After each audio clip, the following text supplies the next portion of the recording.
Our next topic is the converse of the theorem discussed in lecture number 88 is not true generally. That is, every bounded sequence is not necessary to be convergent sequence.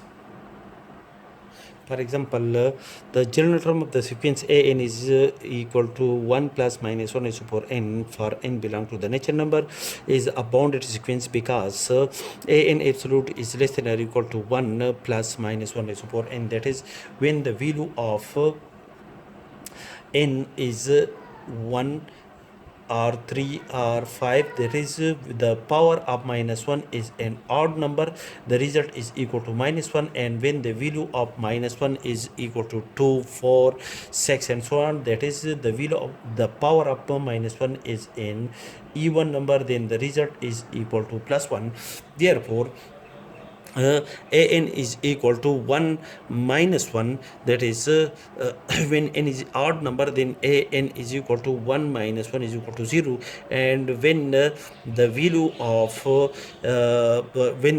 n is an even number, then the result of minus 1 is for even number is equal to plus 1, which is equal to 2. Therefore an absolute is less than or equal to 2 for each n belong to the natural number n.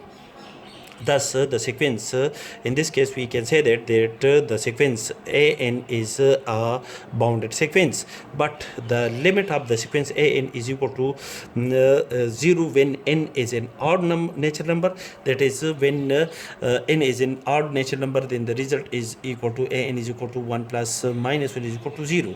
And when n is an even natural number, then the value of an is equal to 1 plus 1 is equal to 2, which is the result is equal to 2. Thus, the limit of the sequence can tend to two different points, 0 and 2. Thus, in this case, we can say that the sequence whose general term is 1 plus minus 1 is equal to n discussed above is not a convergent sequence. That is, the sequence an is a divergent sequence.